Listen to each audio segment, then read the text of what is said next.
Kurang, Ton. Dikencangin lagi. Masih kurang kencang. Ya, kurang dikit lagi.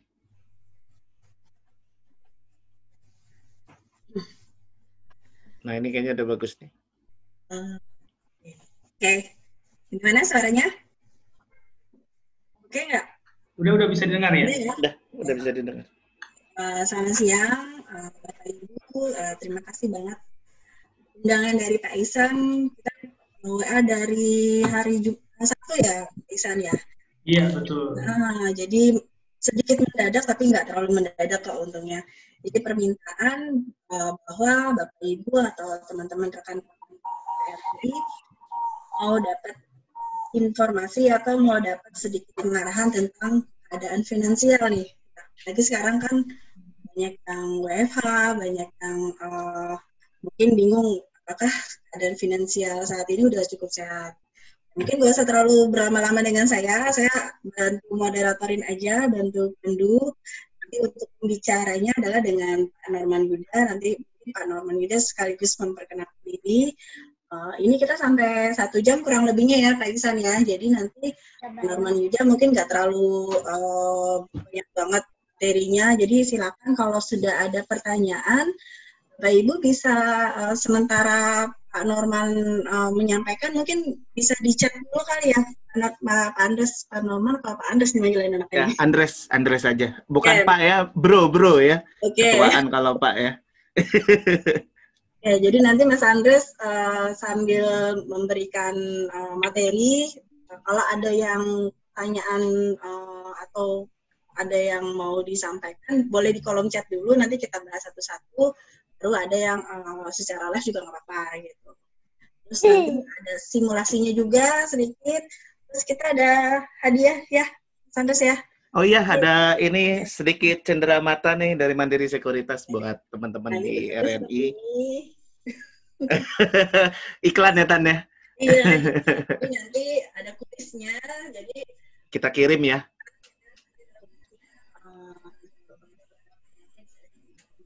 Hilang Tan, suaranya Tan. Hilang, suaranya hilang. Jadi nanti ada kuis. Jadi jawab kalau yang jawabnya paling cepat.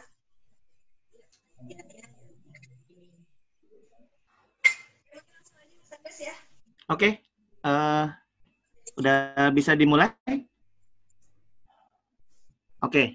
Oke, selamat siang teman-teman, Bapak Ibu semua, rekan-rekan dari RNI.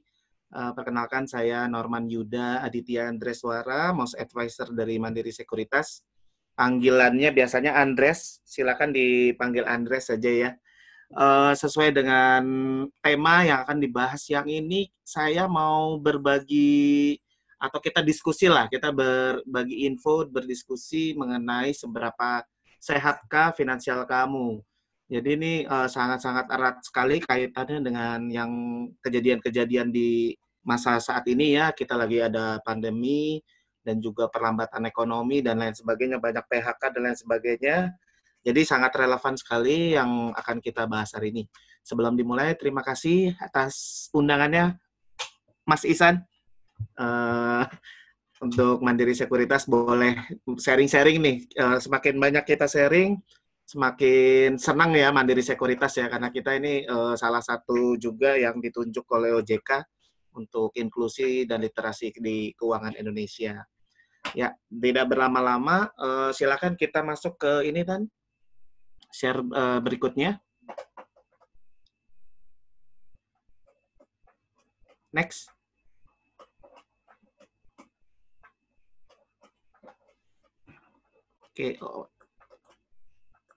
Oke.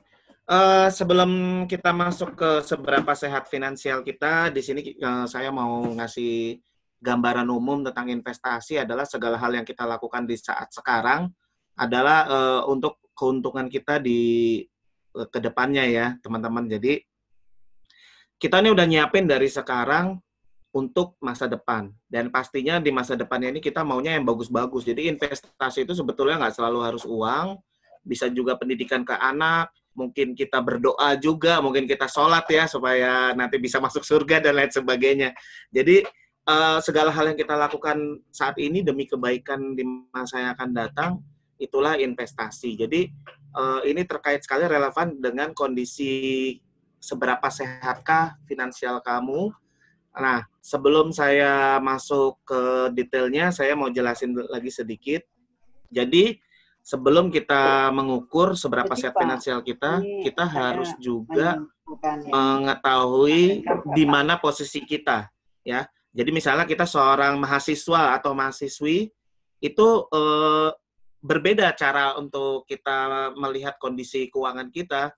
Nanti kalau sudah bekerja, kalau sudah punya anak, atau bahkan sudah masuk ke usia-usia mendekati pensiun. Jadi kita harus melihat dulu posisi kita ada di mana sebelum kita bisa menentukan seberapa sehat finansial kita. Nah, secara teori disarankannya itu sebetulnya disiapkannya sejak dini, ya. Makanya sekarang banyak sekali orang tua juga sudah ikut asuransi-asuransi baik pendidikan maupun jiwa untuk misalnya anak-anaknya. Ya itu kan semua udah salah satu dia persiapan di masa yang depan yang tidak bisa dapat diduga. Nah, kalau misalnya ngomongin masa depan yang tidak dapat diduga, jauh sebelum pandemi COVID ini, sebenarnya banyak sekali kejadian-kejadian yang sudah menjadi contoh dari kita ya, sebagai orang-orang yang pingin finansialnya tidak menjadi seperti mereka. Ya, contohnya, teman-teman pernah mendengar Mike Tyson nggak nih? Mike Tyson nih, pernah dengar nggak? Atau pemain basket Kobe Bryant? Nah, kalau pemain basket pernah dengar ya. Nah, mereka-mereka inilah yang sangat-sangat berjaya pada masanya, tetapi karena tidak melakukan apapun di saat jayanya tersebut, dia tidak mengukur kesehatan finansialnya, sehingga kalau di dunia basket ya, yang tadinya punya pesawat pribadi, dia akhirnya bangkrut. Dan akhirnya tidak punya apa-apa sekarang. Begitupun Mike Tyson. Tapi Mike Tyson udah mulai mau bangkit lagi, katanya mau tanding lagi ya. Dia petinju. Nah, kalau dari sisi basket ada satu lagi yang kontranya, yaitu Michael Jordan.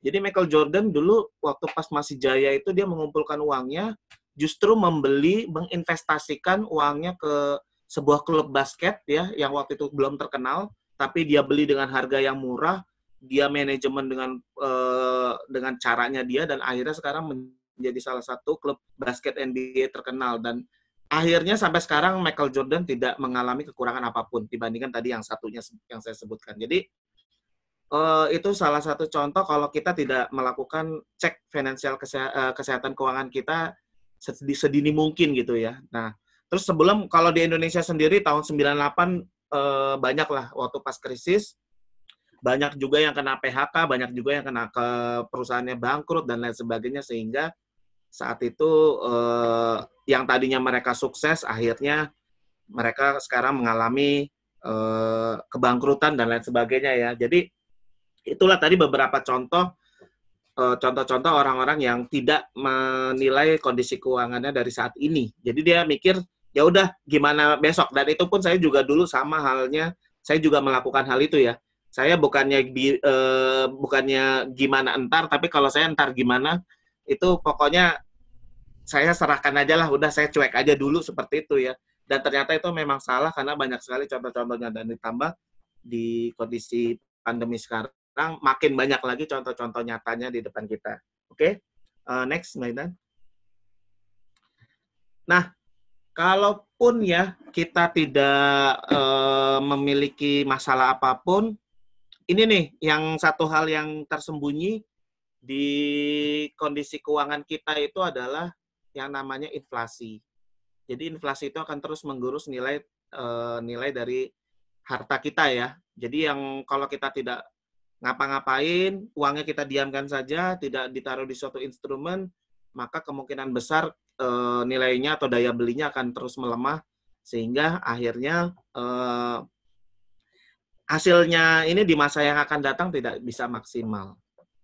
Nah, sekarang kita udah mulai masuk ke bagaimana menentukan seberapa sehat kondisi finansial kita. Ini saya mau pakai yang cara simple aja. Jadi gini, orang bisa bilang bahwa saya sudah masuk ke kondisi finansial yang sangat sehat apabila satu, dia memiliki dana darurat. Ini ya teman-teman ya. Jadi ini kuncinya. Jadi ketika kita sudah memiliki dana darurat, berarti secara kondisi kesehatan finansial itu berarti sudah sangat sehat sekali. Ya.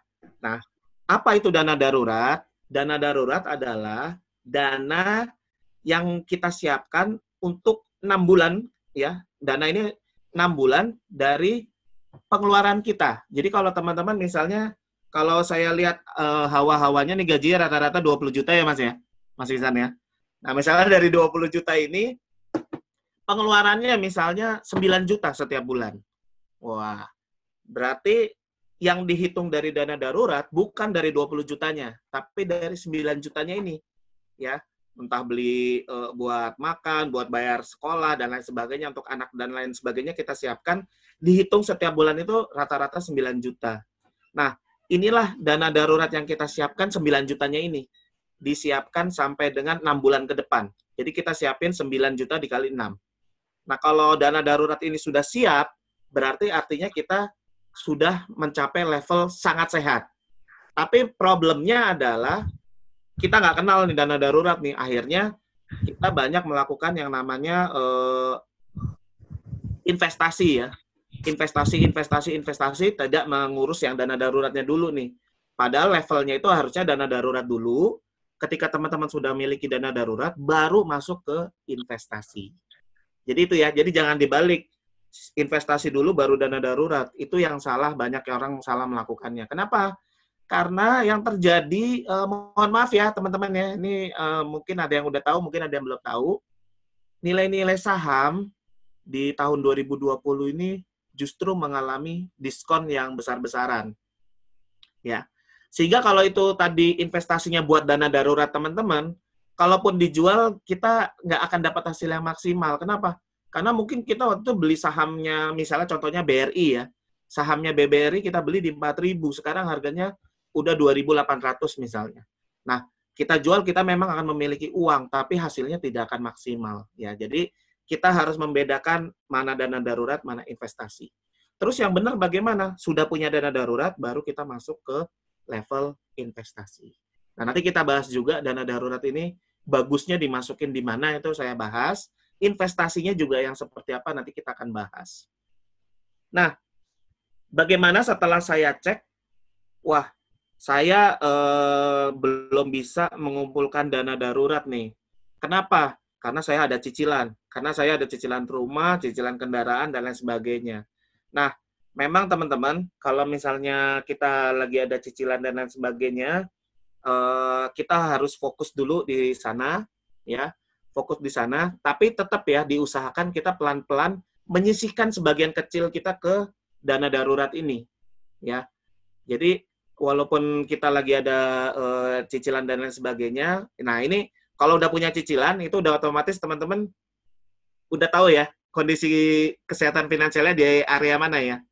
Kalau udah punya cicilan itu di area udah mulai kuning. Ya berarti kesehatannya lagi menengah.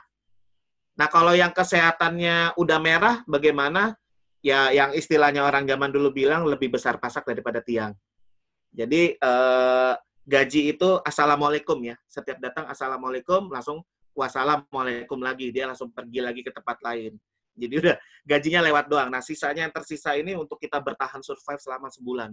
Nah, inilah yang sudah dalam kondisi red condition. Nah, kalau sudah red condition ini, berarti kita harus fokus untuk menyelesaikan dulu kewajiban-kewajiban kita sambil sedikit menyisihkan ke dana darurat. Nah, nanti ini caranya gimana, ini yang kita bahas ya, bagaimana kita menyisihkan dana darurat dan ke investasinya seperti apa. Jadi, simpel aja teman-teman, finansial saya baik-baik aja nggak sih? Kalau misalnya pendapatannya 10 juta, untuk bayar-bayar dan lain sebagainya langsung kepake 9 juta, nah itu sudah pasti itu berarti udah di red zone. Ya, udah di area merah, berarti sangat tidak sehat finansialnya. Sehingga yang harus difokuskan adalah menyelesaikan cicilannya, kalau bisa di refinancing supaya lebih kecil lagi. Nah, supaya menjadi area kuning. Nah, untuk area kuning itu berapa? Maksimum 30% dari penghasilan.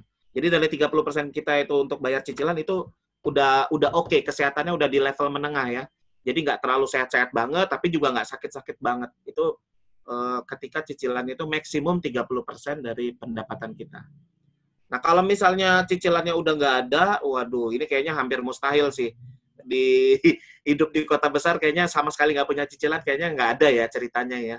Nah, tapi kalau memang sudah sampai level udah nggak ada cicilan, ya udah bisa dana daruratnya sudah siap, inilah yang disebut dengan financial freedom, udah mencapai kebebasan finansial. Nah, ini biasanya di usia-usia yang udah sangat mapan nih, biasanya yang udah mencapai ke level ini. Nah, kita sekarang bahas bagaimana menyiapkan dana darurat tersebut, caranya bagaimana, dan investasinya bagaimana. Ya, karena kalaupun teman-teman sudah terlahir misalnya nggak punya hutang ya, udah nggak ada cicilan, pokoknya sudah siap semua. Ingat ya, ini ada yang namanya inflasi. Jadi dana darurat teman-teman ini juga harus kita pikirkan matang-matang taruhnya di mana gitu. Karena kalau kita sembarangan naruhnya aja, kemungkinan besar nanti dia bisa akan tergerus oleh inflasi. Dan tipsnya atau kuncinya, dana darurat itu adalah harus liquid ya. Saya tekankan sekali lagi ke teman-teman, kalau udah nyiapin dana darurat adalah di suatu produk instrumen yang liquid. Jangan sampai nggak liquid. Jadi dana darurat itu syarat mutlak wajibnya adalah liquid. Jadi contohnya misalnya tiba-tiba ada seseorang yang dirumahkan tanpa digaji, unpaid leave, tapi dia tidak perlu pusing 100%. Kenapa? Karena dia sudah menyiapkan dana darurat 6 bulan ke depan, kehidupan biasanya sudah disiapin dari sekarang. Oke, Mbak Intan, next. Next, tadi udah dibahas ya, semakin dini semakin bisa maksimal. Nah, ini juga tadi sudah dibahas bagaimana kita cicilan 30%, terus investasi disarankannya 10%, biaya sehari-hari juga disiapkan, ada zakat juga, dan tujuan investasinya nanti kita juga tentukan. Tapi sebelum kita ngomongin tujuan investasi, kita bahas dulu yang dana daruratnya. Oke, next. Nah, ini sedikit ya, informasi untuk dana darurat itu kita taruhnya di mana. Tadi saya sudah sangat tekankan sekali lagi bahwa, back dulu Mbak Intan. Nah, di sini dulu, saya sudah tekankan tadi bahwa dana darurat itu harus liquid. Ya, jadi teman-teman nggak bisa naruh itu di properti, ya. Terus juga nggak bisa naruh di emas juga nih. Jadi emas ini nanti kita masuknya bukan dana darurat, tapi emas ini nanti kita masuknya ke investasi.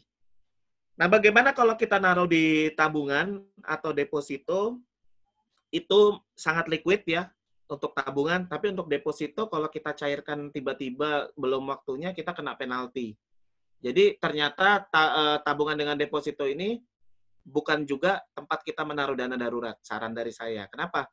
Karena di tabungan itu sudah pasti kalau teman-teman nabung, apalagi ada ATM-nya, tiba-tiba kita lagi pusing sama keadaan ya, tiba-tiba Tokopedia ngasih diskon gitu 80%, 90%, itu dana darurat nanti kepake pasti ya. Jadi nggak disaranin juga taruh di tabungan yang ada ATM-nya. Ya, jadi liquid tapi nggak gampang, nyairinnya nggak terlalu gampang. Jadi nggak bisa ke tabungan juga. Terus yang juga kalau ditaruh di tabungan, dana darurat kita, itu akan terkena inflasi tadi. Dia ngasih suku bunga misalnya setahun 2%, dipotong pajak dan lain-lainnya, administrasi, padahal nanti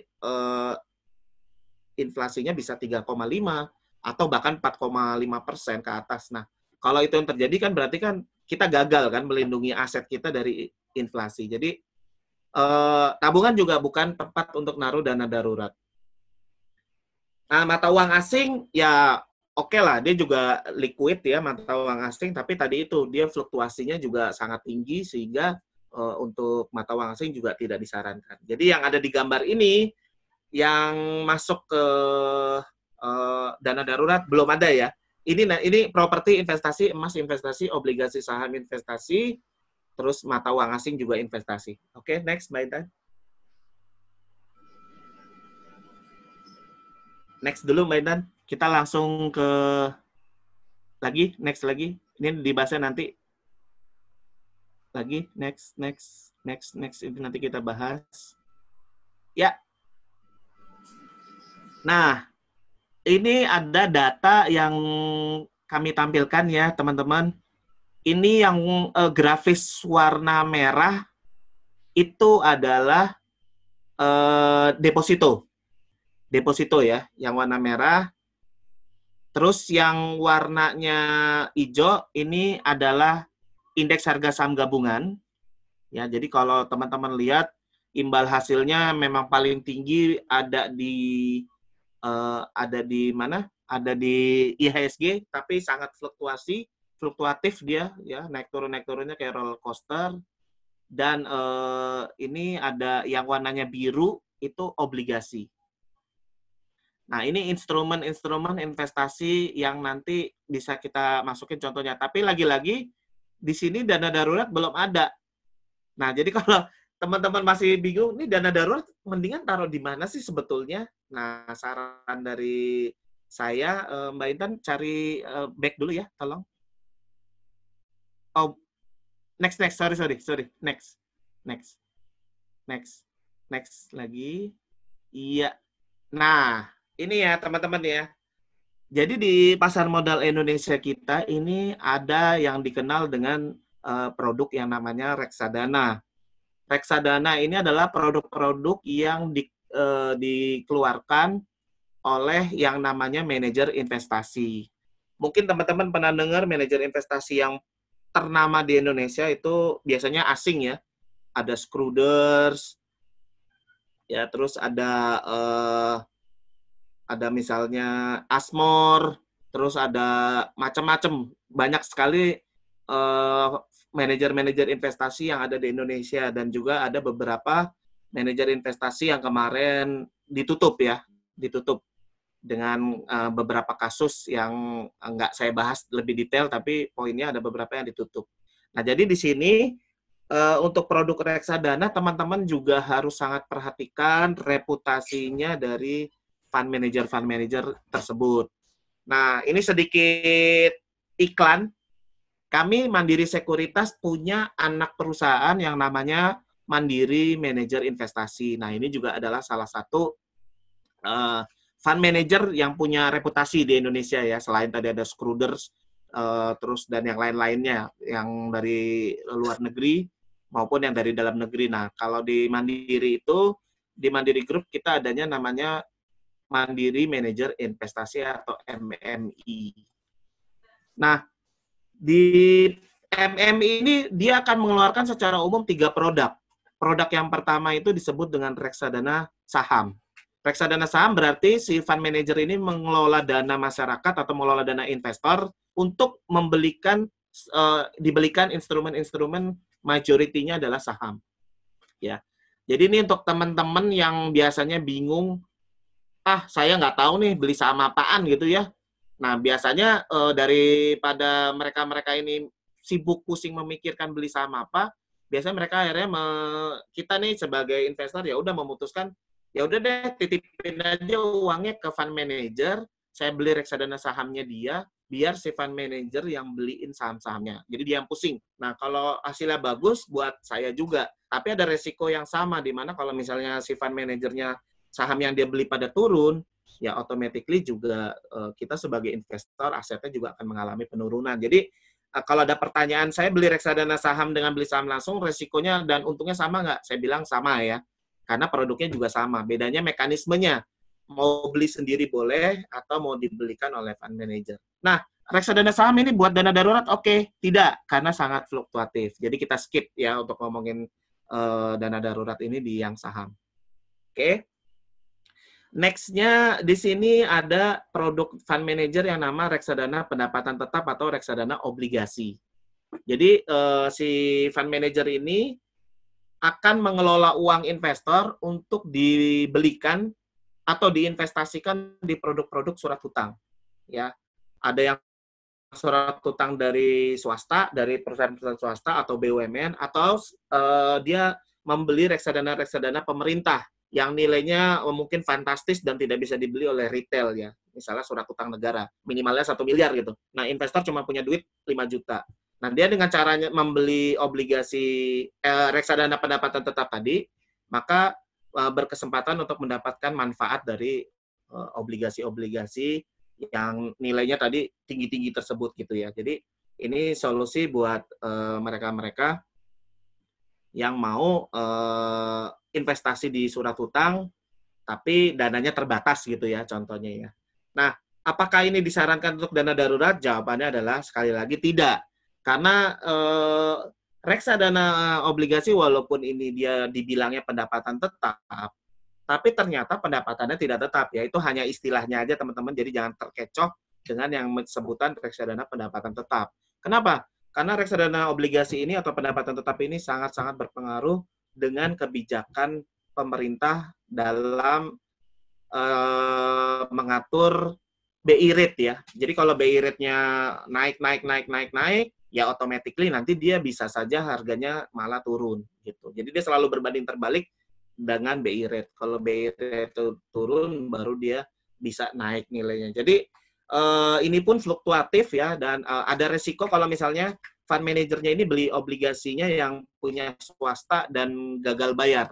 Ya, jadi ada resiko-resiko juga di obligasi ini, reksadana obligasi, sehingga tidak disarankan juga untuk kita menaruh dana darurat di obligasi.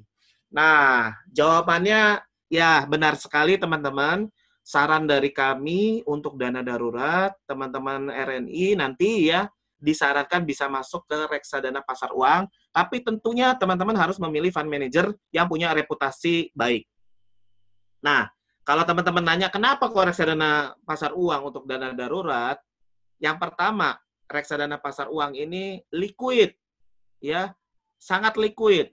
Bahkan ada beberapa fund manager yang saya nggak sebutkan ya, kalau kita jualnya di sebelum jam 11, ya, sebelum jam 11 siang itu dananya sore udah bisa masuk ke rekening kita. Nah, kalaupun yang tidak di hari yang sama, untuk reksadana pasar uang itu dia punya peraturan berbeda dibandingkan reksadana yang lain, yaitu dia settle-nya atau selesainya T+1. Artinya 1 hari setelah kita cairkan ya. Jadi secara likuiditas sangat liquid produk reksadana pasar uang ini. Yang pertama jadi sangat liquid dan tidak ada penalti apapun. Jadi teman-teman baru masuk ke reksadana pasar uang sekarang, baru 2 minggu tiba-tiba kita mau cairkan gitu ya. Itu tidak ada penalti, tidak ada denda apapun. Jadi poinnya reksadana pasar uang ini sangat liquid dan juga sangat mudah untuk dibeli dan dijual. Itu yang alasan pertama kenapa dana darurat masuknya ke sini. Dan yang pasti alasannya keduanya kenapa masuk ke sini karena aman. Ya, secara resiko dia paling kecil dibandingkan produk-produk reksadana yang lain. Jadi kalau teman-teman lihat di infografis di layar, potensi risikonya dialah yang paling kecil ya. Jadi reksadana pasar uang ini punya risk yang paling kecil. Inilah kenapa masuk ke sini dana daruratnya. Tapi ingat ya, selalu pilih reksadana pasar uang dari fund manager yang punya reputasi. Jadi harus berhati-hati juga, walaupun ini secara produk aman, tapi kita harus melihat fund manajernya juga, jangan masuk ke sembarang fund manager. Ya. Terus dari sisi imbal hasil, dia bisa menyamai dari deposito. Nah, kalau deposito tadi tidak liquid ya teman-teman ya. Deposito kalau teman-teman tiba-tiba di tengah waktu kita cairkan, kita bisa kena penalti.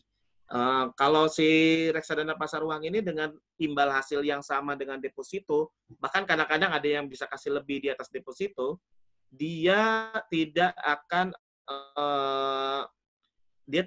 seperti deposito yang mengenakan penalti. Jadi kapanpun kita mau cairkan, silakan. Jadi imbal hasilnya dia bisa setara deposito, tapi dia tidak ada penalti. Jadi ini keuntungan berikutnya. Dan yang terakhir, kenapa reksadana pasar uang, dia tadi kalau ada yang teman-teman cuma bisa menyisihkan sedikit aja buat dana darurat, ini reksadana pasar uang ini harganya ada yang dimulai dari 10.000 ya.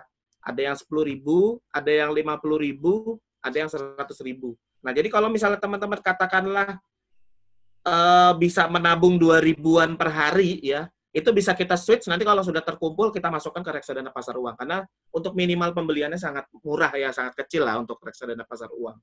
Jadi tidak perlu dana yang sangat besar untuk masuk ke reksadana pasar uang itu. Dan di luar dari itu semua, ini mungkin kabar gembira buat beberapa orang ya yang tidak terlalu concern ya, yaitu reksadana ini adalah bukan objek pajak. Ya, jadi kalau teman-teman dapat imbal hasil sekian, itu semuanya murni bisa kita ambil. Jadi tidak dipotong PPh. Ya, beda dengan instrumen yang lain. Jadi kalau untuk reksadana pasar uang dan reksadana yang lain, untuk sampai dengan saat ini bukan termasuk objek pajak. Ya.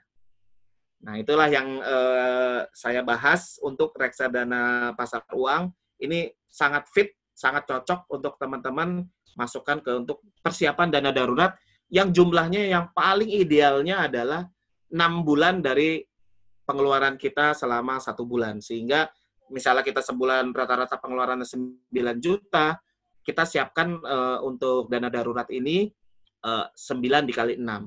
Nah, terus di mana instrumennya? Ya, untuk yang paling ideal untuk saat ini menurut saya sekarang ini adalah di reksadana pasar uang dari fund manager yang reputasinya terjaga ya teman-teman ya. Jadi itulah untuk dana daruratnya. Nah, urusan dana darurat udah selesai nih, udah mulai menimbun dana darurat kita udah mulai kita siapkan baik mencicil maupun langsung sekaligus ya kalau ada rezekinya misalnya kemarin ada bonus, wah bonusnya udah deh saya masukkan untuk jadi dana darurat nih. Nanti kalau ada apa-apa ke depan, saya 6 bulan masih bisa survive ya, masih bisa bertahan paling nggak 6 bulan. Nah, setelah itu udah semua oke, sekarang kita masuk ke investasinya. Investasinya itu seperti bagaimana? Nah, ini sekali lagi ya teman-teman ya, antara dana darurat harus kita bedakan mindset-nya dengan yang investasi. Oke, Mbak Intan, kita kembali lagi ke awal untuk bahas yang investasinya dulu. Ya, nah, ini kalau reksadana tadi saya udah bahas, jadi saya langsung ke produknya aja ya secara umum. Kalau misalnya di pasar modal itu ada 2 untuk produk investasinya, ada saham, ada obligasi, dan reksadana. Tadi yang reksadana saya udah bahas, saya bahas ke obligasi sama saham dulu. Tapi sebelum di luar ini, kalau ada pertanyaan, bagaimana kalau saya investasinya di emas? Itu benar nggak? Jawabannya adalah sudah benar. Ya, kalau kita taruh di emas itu adalah salah satu investasi yang sudah benar gitu ya. Dibuktikan ketika ekonomi melambat dan lain sebagainya, justru harga emas itu dia akan naik. Jadi dia salah satu produk investasi yang menarik juga. Tapi mungkin nggak fit untuk semua orang kalau untuk emas ini. Terus bagaimana kalau dia bilang, saya mau properti, ya juga itu silakan. Itu benar, itu adalah suatu produk investasi. Ya, tapi harus berhati-hati untuk yang investasi, karena sekarang di properti ini terjadi perlambatan ya, penjualan dan lain sebagainya, dan diperkirakan akan ada bubble. Ya, kalau bubble-nya pecah, harga properti bisa jatuh gitu ya. Jadi dan properti ini hanya untuk orang-orang yang punya penghasilan besar biasanya, karena untuk beli properti cukup tinggi harganya ya, teman-teman ya. Jadi tapi kalau ditanya ke saya, kalau misalnya saya investnya ke properti bagaimana? Ya, itu sudah benar. Maksudnya itulah yang namanya investasi ya. Jadi kita sudah mempersiapkan sekarang, ya harapannya kita misalnya beli apartemen, nanti 5 tahun kemudian harganya udah naik, dan selama menunggu 5 tahun, kalau kita nggak tempatin, bisa kita sewakan ke orang lain, dan kalau sewanya laku, ya kita ada recurring income atau tambahan pendapatan dari apartemen tersebut. Ya, tapi itu tadi, emas dan properti, terutama properti butuh dana yang sangat besar, sehingga tidak fit untuk semua orang bisa masuk ke investasi di sana, karena cukup mahal ya harganya ya. Nah, sekarang apalagi yang biasa umum dilakukan orang ya, selain tadi beli properti tanah, apartemen, rumah, sama emas. Nah, misalnya yang banyak orang lakukan lagi, biasanya investasinya tuh nitip modal gitu ya, ke direct investment, jadi langsung ke real investment, usaha bakso, usaha warung kopi, dan lain sebagainya. Nah, itu juga adalah suatu produk investasi. Nah, itu semua udah dikenal oleh masyarakat. Nah, sekarang saya mau memperkenalkan ini loh, ada alternatifnya ya, kita bisa investasi selain dari produk-produk yang tadi saya sampaikan. Ini ada investasi di pasar modal Indonesia atau pasar keuangan. yaitu di saham maupun obligasi. Oke, next, Maitan. Nah, yang membedakannya, teman-teman kalau mau investasi di pasar modal, itu kita mekanismenya adalah harus jadi nasabah dari perusahaan broker dulu. Nah, Mandiri Sekuritas adalah salah satu perusahaan broker yang teman-teman bisa pilih. Oh ya, setelah jadi nasabah dari broker, baru nanti bisa membeli instrumen-instrumen saham maupun obligasi. Nah, regulatornya itu adalah ada Bursa Efek Indonesia, ada Kustodian Sentral Efek Indonesia, ada Clearing Penjamin Efek Indonesia, KPI, KSEI, dan IDX. Nah, mereka inilah lembaga-lembaga yang bertanggung jawab nanti atas transaksi-transaksi ada di pasar modal Indonesia, dan itu juga diawasi oleh OJK. Ya. Oke, next. Nah, ini kenalan nih, saham nih. Dan sekarang lagi menarik nih saham nih. Kenapa saya bisa bilang menarik ya? Ini suatu produk investasi yang secara umum adalah Anda membeli sebuah perusahaan. Ya. Kenapa Anda membeli sebuah perusahaan? Jadi saham itu secara umum itu bisa dikatakan adalah surat berharga ya yang menunjukkan bukti kepemilikan atas suatu perusahaan. Ya. Jadi ketika perusahaan itu membutuhkan dana, dia bisa saja pinjam dari bank atau bisa mendapatkan dana dengan menjual sahamnya ke investor publik. Ya. Nah, ini namanya nanti disebut dengan initial public offering. Itu sering disingkat dengan IPO. Jadi ketika dijual ini sahamnya melalui mekanisme initial public offering atau IPO, si perusahaan akan mendapatkan dana yang tidak perlu mengembalikan di tahun keberapa, alias tidak ada tenornya, dan juga tidak perlu pusing mikirin bunganya ya. Jadi beda dengan minjem dari bank. Kalau dari bank dia harus ada tenor jatuh tempo dan juga ada bunga yang dibayarkan. Nah, kalau proses mekanismenya melalui IPO ini, si perusahaan ini diuntungkan dengan tidak perlu memikirkan kapan jatuh temponya dan kapan bayar bunga dan lain sebagainya. Nah, jadi itu keuntungan si perusahaan kenapa dia melakukan IPO. Dia bisa dapat modal tanpa perlu harus memikirkan bayar bunga dan jatuh tempo pembayaran dan lain sebagainya. Nah, dari sisi kita, kalau kita mau berinvestasi di saham, itu secara umum kan seperti ilustrasi di depan ya. Ini Bank Mandiri nih, agak narsis contohnya. Punten, mohon maaf ya, harus narsis. Jadi kalau misalnya kita beli sahamnya Bank Mandiri, misalnya, harga saham Bank Mandiri sekarang misalnya harganya 5.500. Nah, minimal kita bisa jadi investor saham, itu harus beli seminimal-minimalnya adalah 1 lot atau setara dengan 100 lembar. Artinya, kalau teman-teman mau beli sahamnya Bank Mandiri, mau jadi owner-nya dari Bank Mandiri, teman-teman harus siapin minimal Rp550.000 kalau harganya lagi per lembarnya 5.500 ya, atau beli 1 lot. Nah, dengan dana yang tadi 550.000, ketika transaksi itu terjadi, sahamnya tercatat atas nama kita, maka saat itu juga teman-teman boleh mengklaim atau ngomong seluruh dunia bahwa saya adalah owner dari Bank Mandiri. Ya. Jadi, kalau teman-teman udah beli sahamnya Bank Mandiri, sudah tercatat namanya saat itu, Anda berhak mengklaim ke seluruh dunia bahwa Anda adalah owners dari Bank Mandiri. Kalau Anda punya 10 perusahaan BUMN besar di Indonesia, Anda boleh ngomong, saya adalah pengusaha 10 BUMN yang ada di Indonesia. Oh, kok bisa? Saya adalah ownersnya, ya. Pas ditanya baru jawabnya pelan-pelan ya. Berapa banyak? Ya masing-masing 1 lot sih. 1 lot ya. Tapi punya 10 BUMN terbesar di Indonesia. Nah, setelah kita jadi ownersnya, kita jadi pemilik dari perusahaan tersebut, apa manfaatnya? Kalau secara fasilitas, kita berhak untuk manfaat yang pertama ya, dari sisi fasilitas perusahaan, kita yang pertama berhak mendapatkan imbal hasil dari keuntungan perusahaan tersebut, namanya dividen. Tapi dividen ini tidak mutlak harus dikasih, jadi harus melalui mekanisme RUPS, Rapat Umum Pemegang Saham. Jadi kalau teman-teman punya sahamnya Bank Mandiri, contohnya Bank Mandiri mau bagi dividen nih. Nah, Bank Mandiri ini rapat dulu, berapa yang dibagikan. Nah, kalau dari rapatnya oke dibagikan, nah kita walaupun nggak berkontribusi apapun ke Bank Mandiri, itu kita dapat imbal hasilnya dalam bentuk dividen tadi. Dan biasanya untuk perusahaan-perusahaan ini rata-rata 1 tahun 1 kali membagikan dividen, walaupun ada beberapa perusahaan yang bisa bagi dividen 2 kali ya. Jadi nggak selalu. Dan ada juga perusahaan yang tidak bagi dividen sama sekali. Ya contohnya perusahaan-perusahaan yang lagi rugi. Dia nggak bagi-bagi dividen. Jadi dividen ini sifatnya adalah fasilitas yang tidak pasti gitu. Jadi itu keuntungan yang pertama. Terus keuntungan yang kedua, dan ini yang paling diharapkan oleh semua dan sudah dibahas dari awal, kita itu kan tadi dari awal ingin melakukan sesuatu dari saat ini untuk menerima manfaat atau keuntungan di masa yang akan datang. Ya. Nah, contohnya saham ini adalah harapannya kita beli sekarang 5.500, nanti 5 tahun kemudian harganya sudah misalnya 35.000.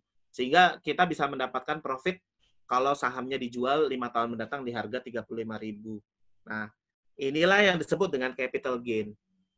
Memang bisa seperti itu. Nah, kalau kita ngomonginnya dulu-dulu sebelum 2020 ya, itu banyak kejadian 2008, 2012, ya itu ada terjadi penurunan harga saham yang signifikan di pasar kita, dan itu setelah turun drastis, naiknya malah justru lebih tinggi lagi. Dan yang menarik adalah kalau kita belinya di bawah tahun 2008, misalnya teman-teman beli tahun 2005 gitu ya, kita beli sahamnya Bank Mandiri 2005, terus kita waktu 2008, ya udah kita cuek aja gitu. Mau turun mau kayak apa, nggak apa-apa, nggak masalah, karena ini buat investasi saya jangka panjang. Nah, itu pun sampai sekarang itu masih profit. Jadi kita sahamnya itu akan masih terus naik dari tahun 2005 sampai 2020 walaupun sangat fluktuatif ya. Jadi itulah keuntungan kita berinvestasi di saham, dan ada beberapa saham yang kenaikannya itu bisa sangat fantastis. Sorry to say, saya harus mengatakan ya, contohnya adalah di sisi perbankan ini yang kenaikan sahamnya gila-gilaan dan banyak mencetak miliarder baru nih ya, itu adalah sahamnya BCA. Ya. Jadi harus jujur ya. Jadi dari perbankan itu yang naiknya gila-gilaan kemarin itu adalah saham BCA. Terus kalau dari sisi yang lain ada saham apa lagi contohnya yang naiknya juga gila-gilaan, dari harga perdananya sampai sekarang kita masih bisa naiknya tuh gila banget, naiknya kencang banget, itu Unilever ya. Tapi ini kita nggak ngomongin 1 tahun 2 tahun ke belakang, tapi ngomongin dari pertama kali dia sahamnya dilepas dan waktu itu kita beli. Ya, jadi itu contoh-contoh dari perusahaan-perusahaan yang bisa ngasih kenaikan yang sangat signifikan sehingga hasilnya sangat-sangat maksimal yang bisa kita dapat sebagai investor. Nah, ini ilustrasinya yang tadi sudah saya bahas. Jadi kalau harga sahamnya naik disebut dengan capital gain. Nah, fasilitas yang kita dapatkan imbal hasil itu namanya dividen. Nah, saham sama seperti investasi-investasi yang lain, yaitu adalah mengandung resiko.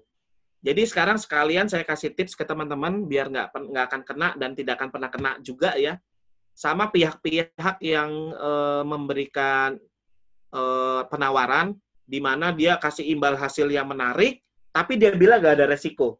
Resikonya kecil gitu dia bilang ya. Nah, teman-teman kalau udah mendapatkan hal yang kasih imbal hasil bagus di atas deposito dan dia bilang nggak ada resiko, itu langsung tinggalin aja karena sudah 95% itu fraud ya. Nah, kalau sekarang kita bahas dari sisi resikonya kita berinvestasi saham, yaitu kebalikan dari yang tadi, kita justru nilai investasi kita bukannya naik, tapi justru turun. Dan ini saya yakin mayoritas akan dialami oleh investor-investor yang baru masuk mungkin di akhir 2019 kemarin ya. Jadi baru mau mulai 2019, harga sahamnya justru sekarang lagi pada turun semua gitu ya. Nah, tapi kalau buat teman-teman yang belum sama sekali masuk, ini adalah potensi Jakarta Great Sale nih kalah ya sama IDX Great Sale. Jadi saham-saham perusahaan bagus, ini harganya lagi ngaco-ngaco banget, dijual dengan harga yang rendah, karena pemilik sebelumnya banyak yang pesimis. Ya, jadi kalau orang-orang yang pesimis ini nggak yakin sama Indonesia, mereka akan mengamankan aset-asetnya, dan cilakanya rata-rata mereka ini adalah asing. Ya, jadi mereka ini adalah yang dananya masuk ke pasar modal Indonesia nggak cuma 100 juta, 200 juta, tapi bahkan ratusan miliar, mungkin bisa sampai triliunan, dan mereka lagi pesimis sama Indonesia, ya udahlah, mereka akan menjual sahamnya walaupun harganya jatuh seperti apapun, karena mereka belinya mungkin udah 5 tahun yang lalu. Jadi walaupun harga saham-saham perusahaan besar lagi pada jatuh banget sekarang ya, nah ini bisa saja mereka tetap profit karena mereka belinya udah 5 tahun yang lalu. Ya, tapi ini resiko. Jadi teman-teman nggak ada cerita saya beli saham sekarang besok untung gitu ya. Banyak sekali kejadiannya justru adalah ketika kita beli saham di 2019, tahunnya 2020 terjadi penerlambatan ekonomi, ada pandemi, udah dua kasus global bermasalah, lalu IHSG kita terjun bebas karena tadi pihak-pihak yang pesimis akan membuang. Nah, ketika yang pesimis buang, siapa yang membeli sahamnya di harga murah? Kalau dari sisi pemerintah mungkin ada perintah buat BUMN untuk buyback ya teman-teman ya. Atau di luar dari buyback dari BUMN tersebut, bisa saja orang-orang yang optimis sama Indonesia. Nah, cilakannya yang optimis sama Indonesia ini bisa jadi justru asing juga.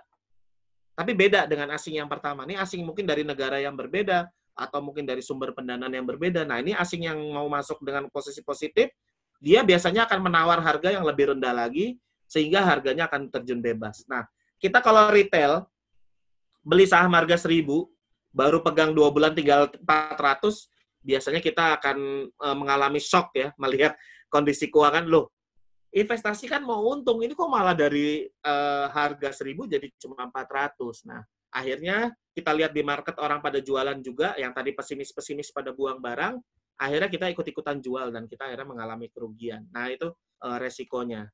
Tapi harap diingat, ini tapi nggak berlaku pasti ya, tapi ini terjadi di masa lalu dan berulang-ulang dari krisis-krisis yang telah ada, yaitu untuk perusahaan-perusahaan yang secara fundamental sangat baik, dia basis kliennya ada, dan untuk krisis-krisis yang terjadi dia masih tetap dibeli oleh masyarakat atau rakyat masih pada membutuhkan, itu justru ketika harganya turun ini dia bisa berpotensi untuk suatu saat akan naik lagi ke depannya. Contohnya kayak Unilever ya, ini bukannya saya saranin beli Unilever, ini buat contoh aja. Teman-teman kalau lagi pandemi gini berhenti sikat gigi nggak? Berhenti keramas nggak? Nggak ya. Jadi kita tetap akan terus berhenti cuci baju nggak? Justru ditingkatkan. Pembelian sabun Lifebuoy dan lain sebagainya ditingkatkan lagi pandemi kayak gini. Ini saya cuma mau ngomongin harganya jatuh, tapi ada potensi buat naik lagi. Terus juga yang Indofood misalnya, Indomie-nya ya, ini saya selalu favorit kalau ini ya, Indomie nih, kode sahamnya SCBP. Makin orang banyak sengsara, dia malah makin kaya perusahaannya. Ya, anak-anak kuliahan, tanggal-tanggal tua, uang kiriman masih lama, mereka pada makan Indomie. Daerah bencana dikirim Indomie. Jadi Indomie ini salah satu produk yang makin banyak orang sengsara, malah makin kaya dia ya. Walaupun gizinya dipertanyakan terus nih sampai sekarang nih. Bikin tipes lah, apalah. Tapi tetap penjualannya masih oke banget. Nah, ini contoh-contoh ketika harganya jatuh, masih ada potensi bisa bangkit naik lagi. Nah, kalau ada yang bilang saham itu resikonya gede banget, itu sebenarnya biasanya dia terkena resiko yang satunya ini resiko likuidasi. Ya, jadi kalau resikonya sudah terkena likuidasi ini, memang ini resiko yang sangat besar. Kenapa? Karena kemungkinan besar uang kita hilang semuanya. Secara peraturan, rule di Indonesia ketika perusahaan bangkrut, dia punya aset itu dia harus bayar utang dulu. Kalau masih ada sisanya baru ke pemegang saham. Ya, jadi rata-rata perusahaan bangkrut bayar utangnya juga masih belum kelar. Ya boro-boro pemegang saham dapat apa-apa gitu ya. Jadi ini yang sangat besar. Kalau teman-teman nanya apa contohnya, yaitu yang kita suka pakai dulu ke Bandung ya. Jadi salah satu transportasi yang sangat terkenal brandnya, yaitu salah satu travel ya, namanya Cipaganti.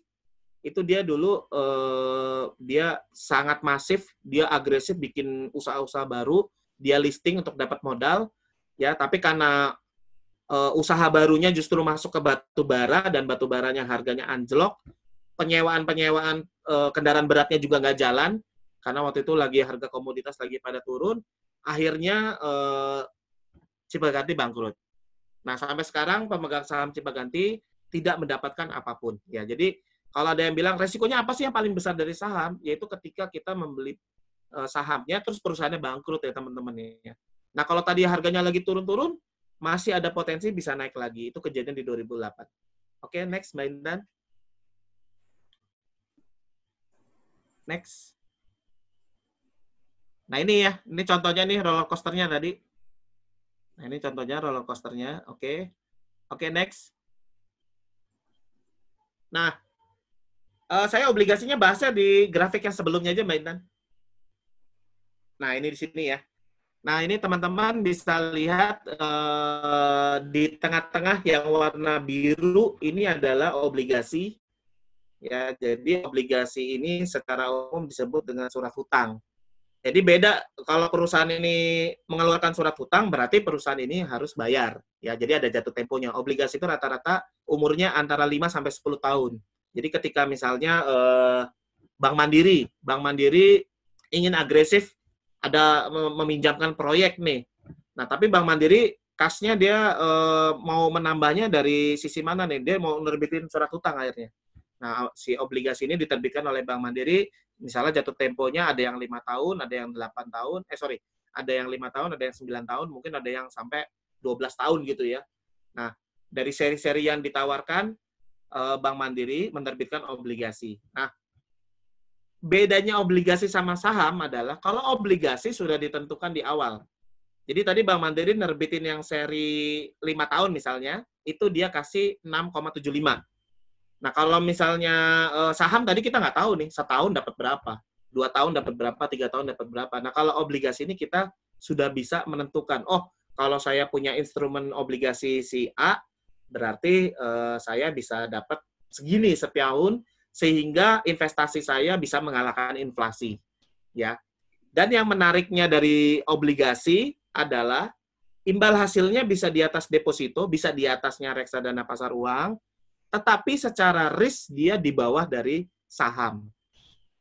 Sehingga bisa teman-teman artikan ini adalah salah satu instrumen investasi di pasar modal untuk yang tidak terlalu menyukai resiko tinggi. Jadi oke dengan resiko, tapi resikonya lebih terukur ya. Nah, ini bisa masuk ke salah satu instrumennya yaitu di obligasi. Nah, kalau teman-teman nanya obligasinya itu berapa sih investasinya? Untuk obligasi perusahaan-perusahaan besar ya, seperti PLN, terus Bank Mandiri, dan yang lain-lain, yang gede-gede, BUMN gede-gede, perusahaan gede-gede, itu biasanya minimalnya cukup besar, yaitu 1 miliar untuk minimal pembeliannya. Nah, tapi ada juga swasta-swasta yang punya cukup nama ya, anak perusahaannya Astra contohnya, itu ACC, itu kemarin dia menerbitkan obligasi, dia cukup dengan 5 juta. Jadi kita memang bedanya dengan saham, kalau obligasi ini kita harus mencari momentum perusahaan-perusahaan mana yang menerbitkan obligasi. Atau kalau teman-teman memang benar-benar, udah deh, saya mau obligasinya yang pasti-pasti aja, yang hampir setiap 3 bulan ada, itu berarti kita cari obligasi yang diterbitkan oleh pemerintah. Ya. Jadi pemerintah ini kemarin, mulai dari 2018-2019 sudah aktif menerbitkan surat-surat hutang terbaru dan itu minimum pembeliannya 5 juta. Jadi kalau teman-teman yang karakternya adalah saya nggak terlalu suka resiko, ya oke lah ada resiko tapi jangan tinggi-tinggi banget resikonya, berarti teman-teman cocok untuk masuk ke salah satu instrumen di pasar modal Indonesia yang namanya obligasi ini. Kalau mau lebih aman lagi, safety lagi, ya kita masuk ke reksadananya pemerintah. Worst case-nya kita ambil kasus di Yunani, pemerintah Yunani waktu itu gagal bayar ya. Dia nggak ada duit buat bayar obligasinya. Tapi Yunani nggak bilang, saya nggak bayar. Nggak. Tapi yang pemerintah Yunani lakukan adalah, ini saya undur ya, jadi saya bayarnya 2 tahun ke depan. Ya, jadi ketika ada obligasi yang diterbitkan pemerintah dan terjadi gagal bayar, itu nggak gagal bayar 100%, tapi diundur. Sehingga akhirnya Yunani berhasil membayar obligasinya. Dan pemerintah Indonesia juga dalam menerbitkan obligasi itu jaminannya adalah APBN. Ya, jadi kalau teman-teman mau obligasi yang aman banget tuh punya siapa? Ya punya pemerintah. Dan itu minimumnya nggak terlalu tinggi, ya cukup dengan 5 juta saja. Gitu. Cuman tapi rate-nya ya di bawah dari obligasinya corporate ya, atau obligasinya perusahaan. Contohnya ada beberapa obligasi perusahaan tuh yang bisa kasih 9% sampai 10% per tahun. Jadi dia kasih kuponnya lebih tinggi daripada yang diterbitkan oleh pemerintah. Tapi tadi kuponnya makin tinggi berarti risk-nya juga makin tinggi. Dan ini ada resiko gagal bayar ya. Untuk swasta ya yang diterbitkan oleh corporate ada kemungkinan gagal bayar. Kalau pemerintah tadi penundaan bayar, bukan gagal bayar tapi penundaan bayarnya. Jadi mungkin nggak mampu bayar sekarang tapi tetap dibayar berapa waktu ke depan. Jadi ini cocok buat tadi teman-teman yang nggak terlalu suka resiko tinggi-tinggi ya, tapi mau imbal hasilnya yang cukup lumayan, kita bisa masuk ke obligasi. Nah, kalau teman-teman pusing obligasi apa yang dipilih, sekali lagi ada produknya, yaitu reksadana pendapatan tetap. Ya. Reksadana pendapatan tetap itu salah satu instrumennya dia masuk ke obligasi-obligasi juga. Nah, itu tadilah beberapa yang mau saya sampaikan, sehingga kesimpulannya, seberapa sehatkah finansial Anda, ya, seberapa sehatkan finansial Anda, yaitu ketika kita sudah mengamankan dana darurat kita, ya, yaitu pengeluaran. Ingat ya, bukan pendapatan. Pengeluaran kita selama 1 bulan, kita siap sampai dengan 6 bulan. Itulah posisi di mana kondisi kesehatan keuangan kita udah sangat maksimal. Sehingga kita langsung bisa memilih produk investasi yang sesuai dengan karakter dari masing-masing investor. Nah, ini yang lagi menarik adalah kalau kita investasinya di pasar modal Indonesia, terutama saham, ini lagi mengalami banyak diskon untuk perusahaan-perusahaan BUMN besar yang masih punya fundamental sangat baik, ya. Dan ini yang bisa kita gali bersama, kita bisa dapat potensi yang terbaik di masa depan. Dan tentunya ini nggak instan. Jadi teman-teman nanti kalau misalnya buka rekening di Mandiri Sekuritas, kita ngadain training rutin, itu harus ikut dulu ya. Trainingnya online dulu selama WFA, nanti kalau udah selesai pandemi, insya Allah kita bisa berkumpul lagi ya. Karena saya jujur lebih senang training face to face gitu. Lebih seru. Kalau ini saya kayak ngomong sama kotak layar gini ya. Jadi kayak orang stres gitu ngomongnya kalau di sini. Nah, Dim ya, kakinya Mas. Terus reksadananya di reksadana pasar uang ya untuk yang dana daruratnya. Terus kalau misalnya yang syariah, secara umum produknya sama dengan, ya ini saya selalu bilang sama kayak orang pacaran sama orang menikah. Yang bedanya antara orang pacaran sama nikah adalah akadnya. Nah, begitupun di pasar modal Indonesia. Kalau mau syariah berarti ada akadnya. Apa syarat akadnya? Sudah tentu produknya tidak bertentangan dengan prinsip syariah. Jadi misalnya obligasinya yang nerbitin bir bintang nih, ya mau dibacain bismillah 1 juta kali juga ya tetap aja nggak halal ya. Karena yang nerbitin obligasinya bir bintang buat produksi bir gitu. Ya kita secara syariah nggak akan bisa lolos itu si bir bintang. Mau baca bismillah 1000 kali, 2000 kali. Nah, kalau misalnya dia jalan tol gitu, jalan tol usahanya kan tidak bertentangan dengan sewa syariah ya, itu sewa menyewa gitu. Ada akad sewa menyewa di situ, jadi nggak ada masalah. Jadi itu berarti yang tadi jalan tol oke. Terus syarat berikutnya dia boleh masuk kategori syariah utangnya. Nah ini yang menarik nih. Kalau di syariah itu, nah di sini aja Tan, udah stop. Syariah itu perusahaan yang menerbitkan surat berharga di pasar modal Indonesia dan dia mau masuk kategori syariah, dia hanya boleh maksimum utangnya 45% dari total asetnya. Jadi kalau utangnya lewat dari 45%, dia nggak akan boleh masuk ke kategori syariah. Jadi poinnya di sini, perusahaan-perusahaan yang berhasil masuk ke kategori syariah, berarti artinya utangnya terjaga. Ya. Jadi ini yang menarik juga di sisi syarat dari syariah, kita bisa jadikan fundamental juga adalah ketika asetnya itu lebih besar daripada utangnya. Jangan yang utangnya itu lebih dari 50% dari asetnya dia ya, sehingga ya kurang menarik secara fundamental. Terus yang terakhir, saham ini atau obligasi ini boleh masuk kategori syariah kalau perusahaan yang menerbitkannya atau pihak yang menerbitkannya pendapatan non halalnya tidak lebih dari 10%. Loh, kok ada pendapatan non halal? Kalau pendapatan non halal ini dihilangkan menjadi tidak menjadi syarat, maka seluruh aset yang diperdagangkan di pasar modal Indonesia tidak ada yang lolos ya teman-teman ya. Nah, ini pun sudah mengacu sama Malaysia, cuman kalau di Malaysia angkanya 5%.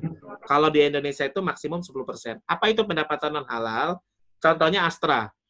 Astra itu dia jual mobil ya, Astra International, dia jual mobil, sudah sesuai, dia nggak bertentangan. Utangnya juga nggak terlalu besar, udah oke semua. Nah, si Astra ini ada pendapatan non halal dari mana?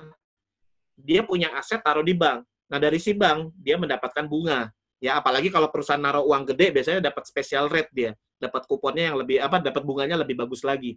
Nah, yang dia dapatkan dari halal seperti inilah yang disebutkan dengan pendapatan non halal. Sehingga MUI memutuskan maksimumnya itu pendapatan non halalnya adalah 10. Kalau lewat dari 10 dia nggak bisa masuk di kategori syariah.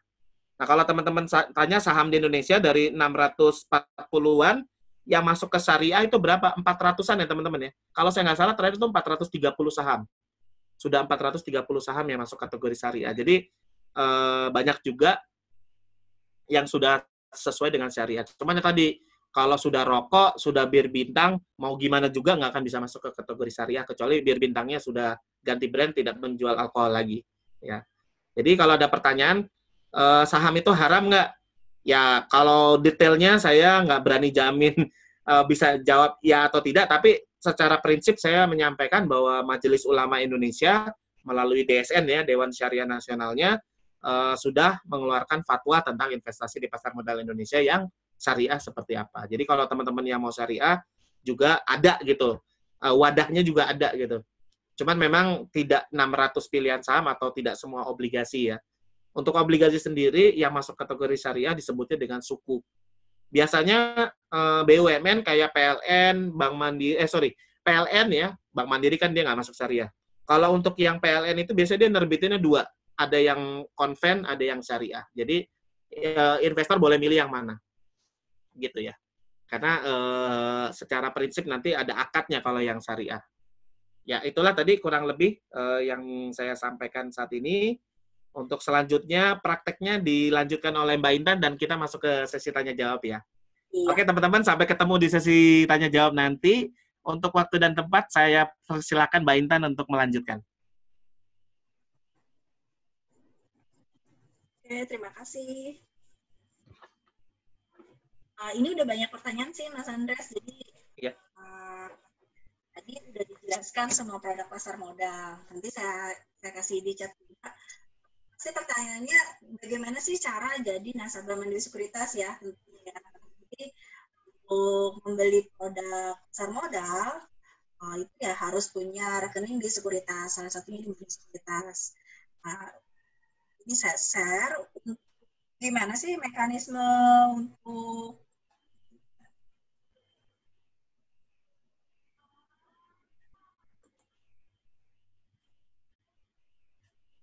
Halo?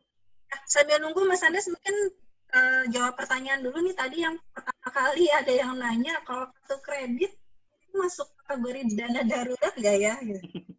Ya, saya udah lihat juga Ambil siap. Oke, kartu kredit bisa menjadi dana darurat nggak? Itu memang banyak dilakukan ya. Jadi ketika kita tiba-tiba sakit gitu misalnya, waduh, lagi nggak ada uang nih. Untung alhamdulillah ada kartu kredit.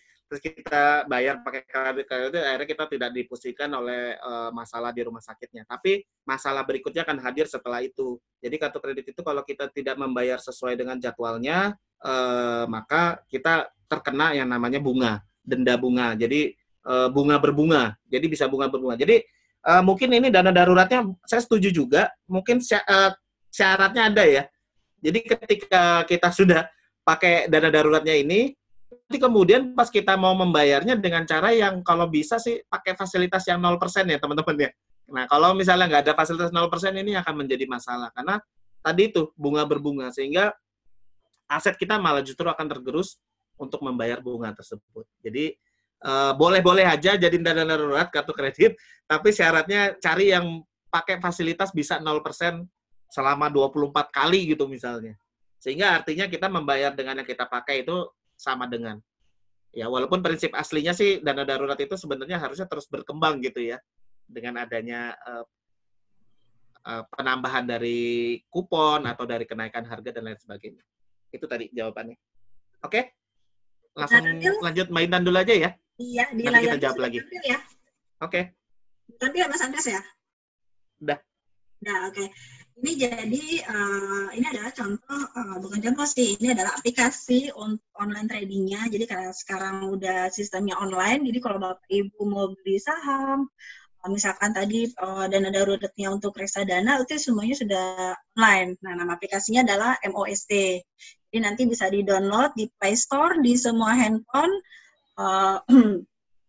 Kemudian sudah dapat user ID, password password dan PIN, itu salah satu menjadi nasabah pasti akan dapat user ID, password dan PIN-nya.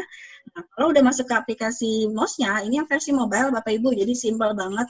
Nggak perlu bawa-bawa laptop, nggak perlu download di PC, kapanpun bangun tidur atau malam hari kita bisa juga investasi judulnya gitu. Nah, untuk yang dana darurat, yang ada namanya mutual fund. Nah, untuk produk listnya bisa kita cari sendiri tadi sesuai kebutuhan dan tujuan investasinya ya.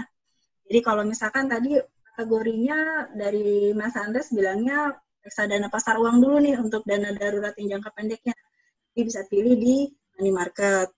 Kemudian kalau misalkan tadi profit income atau reksadana yang tadi ada yang pengennya yang produknya syariah Mbak gitu. Itu juga ada, jadi tinggal pilih aja sesuai kategori sama tujuan investasinya. Cara belinya juga gampang, nanti ada pilihannya subscription untuk beli, installment untuk berkala, jadi bisa nabung setiap bulannya. Nah, ini untuk reksadana. Simpel sekali. Nah, untuk yang di saham, ini lumayan terjangkau. Kenapa? Karena saat ini satu lot perdagangan adalah 100 lembar. Jadi kayak tadi saya pengen punya perusahaan BUMN, mungkin tadi mau jadi punya ownernya Bank BRI atau Bank Mandiri, harganya bisa dilihat Bapak Ibu, harga BRI per lembarnya 2.630. Jadi kalau saya mau beli Bank BRI cuma satu lot aja, itu cuma 262.000. Terjangkau ya. Satu lot jadi pemilik pemegang saham perusahaan PT Bank BRI. Kalau misalkan ini perusahaan yang lain, misalkan Telkom atau perusahaan yang sejenisnya yang sesuai Bapak Ibu kenal, itu juga bisa. Jadi tinggal dipilih-pilih aja. Nanti ketika beli satu lot tadi perdagangan 100 lembar, kemudian klik buy. Nah, setiap order akan masuk. Bapak Ibu bisa cek yang tadi di order statusnya bagaimana, apakah langsung dapat atau tidak. Jadi mekanismenya hampir sama seperti pasar perdagangan. Jadi bisa beli dan jual langsung dengan handphonenya gitu. Paling simulasinya sih segini aja ya Mas Andres ya, karena pertanyaan udah cukup lumayan banyak nih. Jadi kita lanjut ke sesi tanya jawab karena udah jam 2 juga. Nanti sambil sesi tanya jawab tadi ada kuis ya, kuis berhadiah 3 buah tumbler. Menarik ya. Tumbler aluminium ya. Bisa buat Starbucks. Boleh. Kita jawabin pertanyaan Mas Andres. Oke, yang kartu kredit tadi udah ya? Ya. Ya, ini juga soal kartu kredit masih bertimbul tadi sudah saya jawab ya. Betul. Bisa menjadi masalah baru kalau misalnya ke depannya bunganya dari bunga berbunga dan malah akhirnya jadi lebih banyak lagi. Iya nih, dari Ibu Indri nih Mas Andres. Apa produk investasi untuk tipe risk avoider? Nah, ini tadi ada obligasi pemerintah, saham, emas, properti, terutama dalam kondisi COVID seperti sekarang. Nah, kalau misalnya pertanyaannya seperti ini, tadi sudah saya jawab ya. Kalau yang mau imbal hasilnya lumayan, di atas deposito, benar sekali, untuk risk avoider kita bisa masuk ke obligasi yang diterbitkan oleh pemerintah. Terus kemudian selain itu saham mungkin ini boleh masuk tapi dengan jumlah yang paling kecil ya. Jadi kalau kita melakukan money management gitu, kita mempersiapkan misalnya ada dana 10 juta gitu ya. Nah mungkin yang masuk ke saham ini jumlahnya yang paling kecil. Kenapa? Karena tadi resikonya paling tinggi dibandingkan, dan ini kan dia risk avoider ya. Jadi, tapi bisa sekalian sambil mencoba memanfaatkan tadi momentum ketika IHSG lagi turun seperti ini. Jadi boleh masuk, tapi jumlahnya yang paling kecil. Karena dia tadi risk avoider. Terus, sisanya boleh di mana lagi? Saran dari saya ya emas. Ya. Jadi, obligasi pemerintah untuk risk avoider ya. Risk avoider bisa masuk ke obligasi pemerintah, saham kecil, sebagian lagi emas. Ya. Dalam kondisi krisis seperti ini, baiknya investasi emiten yang harganya lagi turun atau hold cash seperti Warren Buffett. Warren Buffett hold cash dia di Amerika sana ya. Dia jadi dan Berkshire-nya itu berita terakhir rugi berapa triliun gitu. Jadi dia mengamankan posisi cash-nya, dia dengan kondisi rugi, tapi dia udah jual semua. Memang kalau di global, terutama di Amerika, yang setahu saya, ini masalahnya lebih pelik lagi ya. Jadi ini lagi ada pertarungan dua kekuatan besar di Amerika ya, yaitu petahana Mr. Donald Trump dengan Joe Biden ya sebagai penantangnya ya. Dan ini kalau Amerika ini pemilu tahun ini memang benar-benar efeknya kemana-mana. Jadi jadi sepertinya menurut saya Warren Buffett ini masuk ke kategori investor besar yang pesimis ya. Sehingga artinya dia tadi menjual sebagian besar asetnya. Nah, saya nggak bisa memaksakan teman-teman untuk menjadi orang yang optimis atau pesimis gitu. Ya, ini yang harus dipikirkan matang-matang sama kita sendiri sebelum masuk ke pasar modal Indonesia, misalnya mau beli sahamnya Unilever misalnya ya. Itu kita ada keyakinan apa ke Unilever ketika kondisinya seperti sekarang ini dan apa yang bermanfaat buat si Unilever justru kalau lagi kondisinya seperti sekarang ini. Ya, jadi kita harus cari nih perusahaan-perusahaan mana yang diuntungkan ketika pandemi ini terjadi. Nah, kalau saya sebagai orang yang awam banget sih mikirnya gini, orang suruh WFH, butuh apa? Butuh internet. Nah, ini kita harus cari yang lebih dalam lagi ya, tapi kita bisa cari yang secara umum, siapa provider internet yang paling diuntungkan dengan adanya WFH. Nah, kalau jujur ini saya nggak ngiklan, tapi informasi yang saya lihat sendiri, di kompleks saya sejak ada WFA itu banyak penambahan pelanggan baru IndiHome. Ya, jadi IndiHome itu bergerak cepat dia ketika ada WFA itu, dia pameran dengan pakai motor doang gitu di komplek-komplek ya. Jadi orang yang aduh boros nih pakai kuota-kuota HP sehari 10 giga, waduh boncos juga nih duit. Ya udah akhirnya dia memutuskan menggunakan IndiHome yang sebulan 400.000, mau dipakai kayak gimana juga 400.000 gitu ya. Jadi udah lebih kejaga. Jadi itu yang bisa, kalau saya dari sisi orang yang memandang krisis ini sebagai yang positif. Saya nggak pesimis ya. Saya yakin bahwa 1 tahun 2 tahun krisis reda, ini kita tinggal memanen hasilnya gitu. Jadi ini tergantung sih kalau masalah kondisi krisis ini, kita dari sisi yang mau pesimis atau yang optimis. Kalau yang pesimis berarti pilihannya adalah saat ini ya, untuk yang pihak-pihak pesimis ya, saran dari saya ya masuknya ke emas ya. Masuk ke emas investasinya. Tapi jangan lupa tetap siapin dana darurat ya. Buat yang pesimis-pesimis ini, kita tetap harus menyiapkan dana-dana darurat. Itu kudu wajib, dana darurat itu penting sekali. Tapi investasinya kemana? Kalau kita memang nggak yakin, bisa masuknya ke emas. Dalam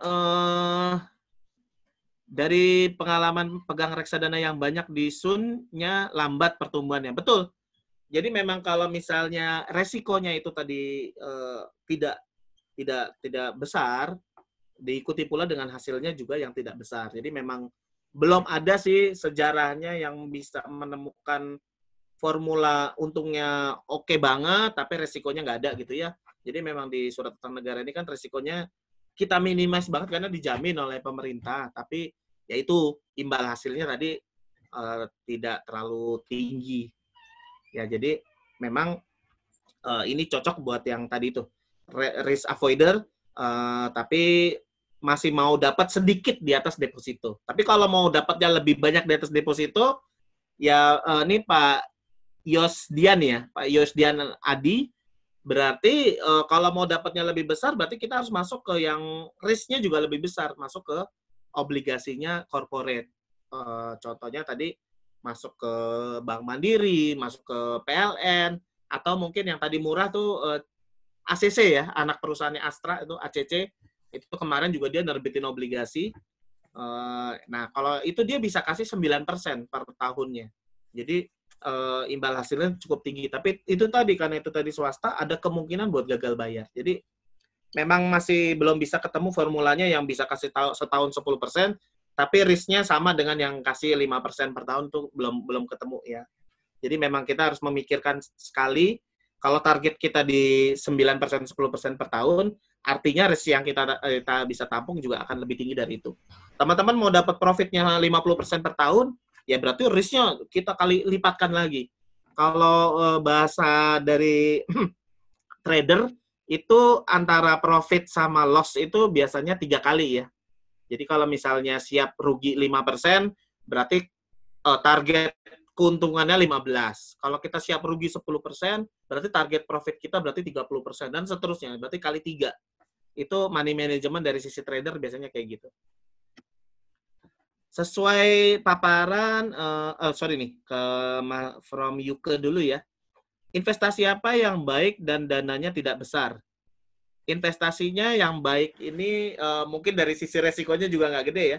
Ya kalau saran dari saya saat ini, kalaupun belum ada rencana apapun ya, setidaknya menyiapkan dana darurat sambil investasi misalnya ya, itu masuk ke reksadana pasar uang ya.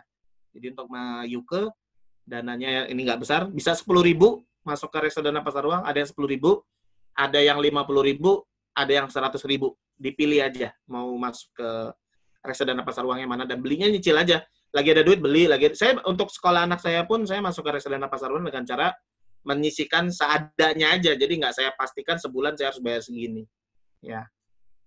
Terus kemudian dari Arundina ya, sesuai paparan Mas dikategorikan dalam investasi, sementara pencairan emas menjadi cukup mudah atau liquid, misalnya melalui pegadaian atau dijual langsung. Ya, betul sekali. Tapi yang jadi masalah di emas ini adalah menyimpannya. Kalau teman-teman pegangnya cuma 5 gram, oke ya, no problemo. Yang jadi masalah kalau tabungan emasnya teman-teman ini sudah mencapai angka-angka besar, nah itu berarti disarankannya mulai masuk ke yang virtual-virtual. Kan sekarang udah mulai banyak tuh yang mengadakan kayak di Pegadaian itu simpan emasnya dalam bentuk virtual. Cuman kalau dari sisi syariahnya saya nggak bisa jawab ya, karena saya nggak tahu ya. Kalau yang virtual ini bagaimana? Jadi betul, emas itu bisa diinvestasikan dan sangat liquid, tapi kendalanya kalau emas fisik ini kita penyimpanannya nih, kita menyimpannya di mana nih? Kalau yang kecil-kecil sih masih nggak masalah ya Mbak Ridina ya. Tapi kalau yang udah sampai udah punya misalnya 1 kilo, 2 kilo, nah ini yang jadi pemikiran kita harus taruhnya di mana. Tapi benar, karena ketika inflasi tinggi, ketika marketnya melambat dan bahkan kontraksi ya, ekonominya itu harga emas justru naik.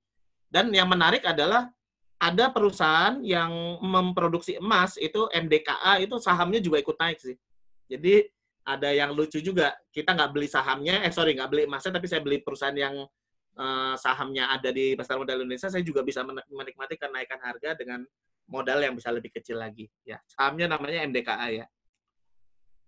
Sekarang saya bahas dari Yosdian Adi. Menilai reputasi fund manager dari sisi mana Pak? Apakah jumlah kelolaan atau cukup bonefit? Benar sekali. Jadi yang kita lihat itu, yang sisi pertama adalah brandingnya itu siapa yang pemiliknya dan pernah berkasus apa di masa yang lalu gitu ya. Pernah ada kejadian yang aneh-aneh nggak sama si fund manajernya gitu. Jangan-jangan dia terlibat sama Jiwasraya ya, dan lain-lain sebagainya. Jadi kita cari fund manager yang reputasinya bagus, yang benefit, terus kemudian ya kita lihat aset kelolaannya. Semakin besar aset kelolaannya, berarti dia punya kepercayaan di publik sangat tinggi. Tapi sekali lagi sih, secara sederhananya kita lihat dari owner-nya, dari pemiliknya, ini ada terkait nggak dengan kasus-kasus yang ada di Indonesia di 2019 kemarin ya, yang lagi rame-rame ya.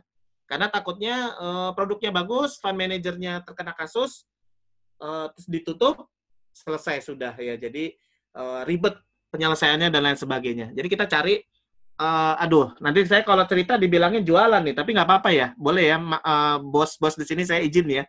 Contohnya kalau MMI lah ya, Mandiri Manajer Investasi melakukan hal-hal yang tidak sesuai, itu bakalan ribetnya luar biasa sih urusannya, karena ada Bank Mandiri di situ, terus juga OJK-nya juga ke kami juga lebih, perhatiannya tuh lebih tinggi gitu ya kalau ke perusahaan-perusahaan BUMN ya. Walaupun memang nggak semua fund manager BUMN tuh bersih gitu. Ada juga yang pernah berkasus tuh ada gitu. Ya, saya nggak boleh sebut namanya. Tapi poinnya kita cari yang dari sisi pertanggungjawabannya, kalau ada apa-apa nih siapa yang bertanggung jawab gitu ya. Itu kita cari tuh perusahaan fund manajernya seperti itu. Dari Okna ya, Mbak Okna atau Mas Okna nih, minta sarannya Pak, investasi yang berbasis syariah yang aman. Ya sama, kita kalau yang paling aman adalah reksadana pasar uang, tapi pilihnya yang mengelolanya secara syariah. Itu tadi sama Mbak Intan sudah dikasih lihat contohnya ya. Tinggal cari yang berbasis syariah. Negara syariah. Reksadana pasar uang ada asuransinya nggak? Reksadana pasar uang tidak ada asuransinya. Jadi itu adalah satu hal yang berbeda. Mungkin kalau di luar negeri sudah ada ya asuransinya. Kalau di Indonesia belum ada. Apa persyaratan perusahaan bisa IPO? Dia sudah berdiri seminimal-minimalnya itu 2 tahun. Perusahaannya sudah berdiri, sudah berdiri seminimal-minimalnya 3 tahun, punya aset seminimal-minimalnya 100 miliar, dan memiliki pemegang saham seminimal-minimalnya 100 pihak. Jadi umurnya udah 3 tahun, dia punya total aset minimal 100 miliar, punya pemegang saham minimal 100 pihak. Nah, kalau sudah memenuhi kriteria tersebut, perusahaan tersebut bisa mengajukan IPO ke OJK dan menunjuk salah satu perusahaan brokernya ya, yang nanti namanya underwriter, untuk membantu penjualan IPO-nya. Jadi itu syaratnya. Cuman biasanya kalau yang asetnya kecil-kecil yang baru 100 miliar, 200 miliar, 300 miliar, biasanya sih yang mau ngebantunya, underwriter-nya biasanya perusahaan-perusahaan yang tidak terlalu besar ya. Jadi biasanya kalau yang gede-gede kayak Mandiri Sekuritas, BCA Sekuritas, Bahana Sekuritas, itu biasanya kalau yang IPO-nya itu yang asetnya gede-gede biasanya. Ya, bahkan bisa ada yang mencapai berapa triliun gitu untuk penjualan sahamnya. Nah, itu biasanya langsung 3 perusahaan tuh jadi underwriter-nya. Mandiri dengan Bahana, mungkin dengan salah satunya asing, Credit Suisse atau Citigroup gitu misalnya. Ya, jadi ya perusahaan bisa IPO sih itu tadi sih, syaratnya sih nggak terlalu ini ya. Oh ya, sama satu lagi lupa, syarat bisa IPO laporan keuangannya ya. 1 tahun kebelakangnya nggak boleh rugi. Jadi dia harus laporan keuangannya bagus. Terus nanti dia diaudit dulu, terus sama kayak lembaga-lembaga pemerikat lainnya ya, diaudit dulu bagaimana kondisinya, kalau memenuhi baru bisa IPO. Tapi secara umum 3 tahun umurnya, punya total aset 100 miliar, 100 pihak pemegang sahamnya, dan 3 tahun ke belakang dia nggak boleh rugi perusahaannya. Tadi saya sekarang jawab itu dari RTE ya, sekarang dari Suci Marina. Tadi Bapak mengatakan emas itu investasi yang baik, harganya bisa meningkat ketika ekonomi sulit. Tidak fit ke semua orang. Nah, ini tadi jawabannya udah saya sampaikan sebelumnya ya, Mbak Suci ya. Kenapa nggak fit ke semua orang? Karena bingung naruhnya di mana gitu, taruh emasnya. Ya, mungkin taruh di rumah, tapi ada resikonya juga gitu. Jadi mungkin solusinya buat yang kayak begini tadi virtual. Cuman kalau yang virtual yang emas-emas di dalam bentuk virtual ini, jadi kita nggak pegang fisiknya. Di Pegadaian sudah ada, di Bukalapak juga sudah ada, Tokopedia juga ada ya, yang setahu saya itu virtual. Tapi saya nggak berani ngejamin dari sisi keamanannya. Terus yang kedua juga saya nggak tahu dalil-dalil dari syariahnya udah oke atau belum, yang masalah itu. Nah, kalau kenapa saya bilang nggak fit untuk semua orang itu tadi, kalau yang emas fisik kalau jumlahnya cukup besar taruh di rumah, saya rasa sangat beresiko ya untuk dibobol atau apa dan lain sebagainya. Jadi fisiknya ini sih yang jadi kendala nggak fit untuk semua orang. Ada orang yang oke lah taruh di tempat penyimpanan emas atau di bank, tapi saya rasa itu sewanya juga cukup mahal. Jadi nggak fit buat semua orang, mungkin dari situ. Mungkin kalau di rumahnya punya brankas yang kalau dibom nggak rusak juga ya bisa jadi ya cocok ya dia taruh emas banyak gitu ya. Tapi kalau emasnya cuma baru yang 10 gram, 20 gram, 30 gram ya saya rasa lebih oke, masih bisa lah dipegang sama semua orang ya. Karena kan untuk menyimpannya nggak terlalu sulit juga karena tempatnya bisa taruh di mana aja gitu. Tapi ini yang jadi problem kalau dia nabung emasnya dalam jumlah yang cukup besar gitu. Gitu ya Mbak Suci ya, kurang lebih ya. Untuk materi di-share, ya. Oke, di-share ya sama Mbak Intan. Ya. Ada pemberitaan di media mainstream tentang Warren Buffett yang menjual sahamnya di industri penerbangan dan lebih memilih menumpuk cash dibanding belanja saham maupun akuisisi di tengah pandemi. Itu tadi kondisinya di sana jauh lebih parah dari Indonesia karena lagi terkait sama pilpres ya. Saya selalu mengandaikan gini deh, teman-teman, simpelnya gini deh. Kita punya uang 10 miliar, saya taruh di sebuah usaha perbankan ya, saya taruh di bank lah. Dan di bank yang saya taruh ini sekarang pemerintahnya atau pemimpinnya adalah Mr. A. Selama Mr. A menjadi pemimpin dalam kurun waktu misalnya 4 tahun ke belakang, ini usaha di Indonesia ini berjalan dengan normal, usaha saya oke aja, terus uang saya di sana aman, terus bertambah. Nggak ada kebijakan yang aneh-aneh dari si A, nggak ada potensi apapun. Tiba-tiba ada kompetitornya si B, dan kompetitornya ini bisa jadi lawan kuat yang bisa mengalahkan si A, dan saya tidak tahu sama sekali karakter si B. Nah, ini pemahaman saya ya, sederhana saya. Saya nggak kenal lama Mr. Warren Buffett dan nggak tahu secara detail juga. Tapi sederhananya mungkin ketika si B ini nanti bisa ada potensi bisa menang kuat, dan saya nggak tahu seperti apa B, bisa saja ya uangnya saya ambil aja dulu, saya amanin dulu semua cash-nya, udah jadi asetnya sudah aman, saya mau melihat dulu 1 tahun si B memimpin kayak gimana. Kalau si B ternyata, wah lebih bagus nih dari si A nih, ya saya bisa masuk lagi. Jadi Warren Buffett ini dia sangat ulung, sangat jeli dalam investasi, walaupun nggak semuanya untung ya. Contohnya IBM dia rugi waktu beli IBM, tapi secara mayoritas dia jadi orang terkaya di dunia dengan cara investasi, ya direct investment gitu. Jadi dengan cara investasi. Jadi ini adalah salah satu yang luar biasa intuisinya. Dan kenapa kalau dia lebih memilih megang cash-nya nih, karena kondisinya di Amerika lagi mau pilpres kalau menurut saya ya. Jadi itu jawabannya saya. Oke, itu sudah dijawab semua tadi, Mbak Intan. Mungkin ada yang mau ditanya lagi, teman-teman, silakan. Mau nanya langsung juga boleh. Ya, ini ada pertanyaan dari Pak Yosdian. Ada trial nggak untuk aplikasi MOS? Gitu.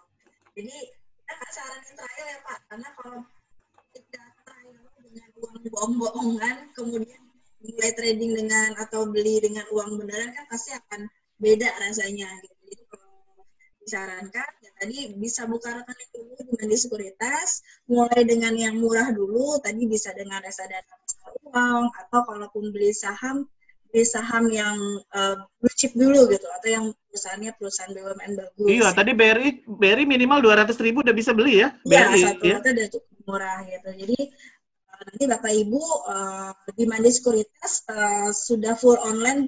Full online-nya gimana? Jadi buka rekeningnya udah online, kemudian nanti ada trainingnya juga. Kita punya portal sendiri, jadi nggak dilepas aja nasabahnya. Jadwalnya setiap hari ada, jadi cocok nih buat Bapak Ibu yang masih WFH atau masih khawatir keluar rumah, masih bisa belajar lewat Mandiri Sekuritas dengan learning.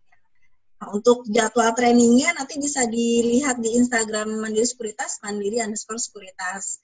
Jadi mulai dari buka rekening, training, sampai bisa melakukan transaksi jual belinya udah bisa online semua. Gitu.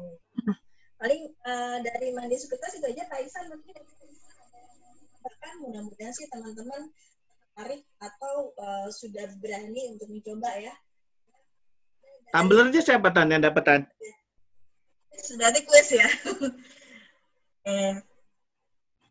Ini ada, mungkin Pak Ihsan terakhir mau nyampaikan dulu nih untuk evaluasi programnya.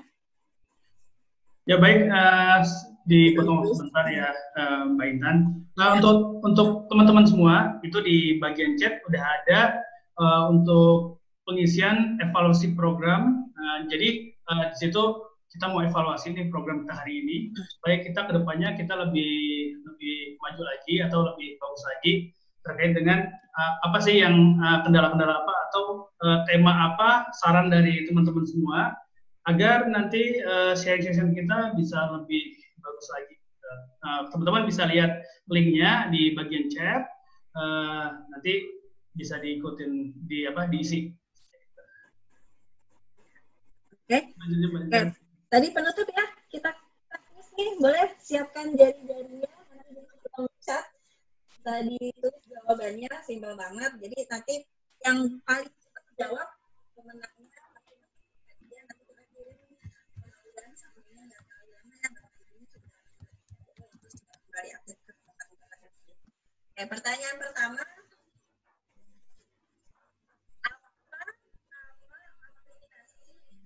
Trading di sekuritas.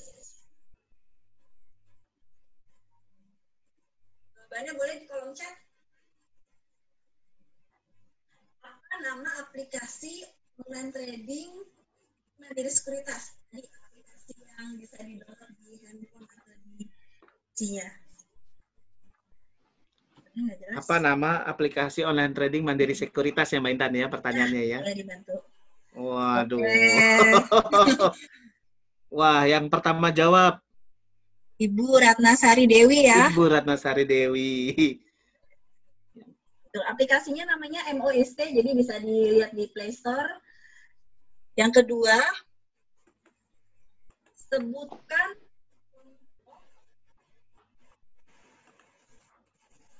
produk reksadana yang nilai nominalnya murah dan bisa dijadikan buat dana darurat. Mas Andres.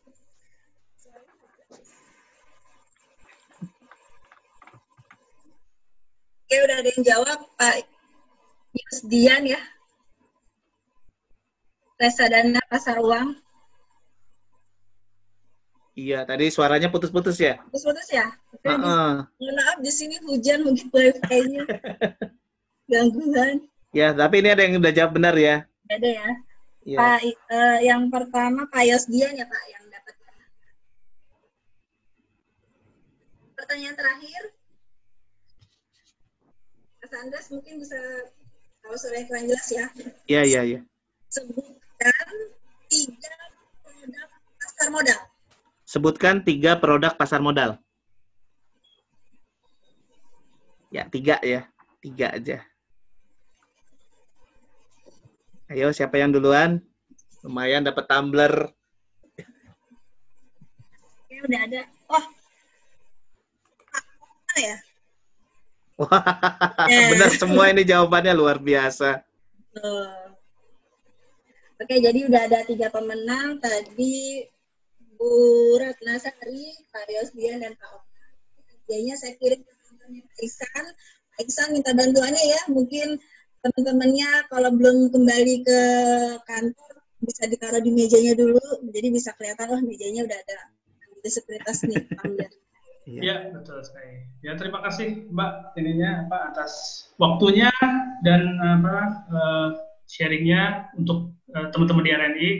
Mungkin nanti kalau nanti banyak teman-teman yang masuk ke aplikasi MOS, mungkin nanti ada training lanjutan ya Mbak ya.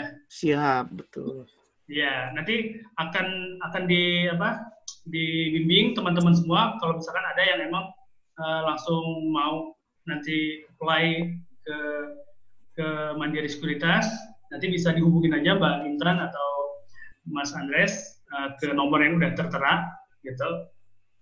Ya, saya ucapkan terima kasih banyak. Sama-sama Kak Iksan. Ya, terima kasih buat RNI, sukses selalu buat rekan-rekan semua. Sehat selalu ya. Ya, makasih. Mungkin ya, sampai ketemu lagi, jangan kapok. Mungkin langsung ditutup aja Mbak Intan. Kenapa? Tadi udah dibuka oleh Mbak Intan. Oh, tutup aja. Oke. Mungkin dari Pak Denny ya. Pak Denny mungkin mau menyampaikan nih terkait COVID sekarang, mungkin lebih ke market update-nya gimana nih? Ada Mas Denny nih, bonus nih. Ada jagoannya sayang kalau ngomong iya. Pak Denny. Penutupnya langsung dari Pak Denny aja sekalian.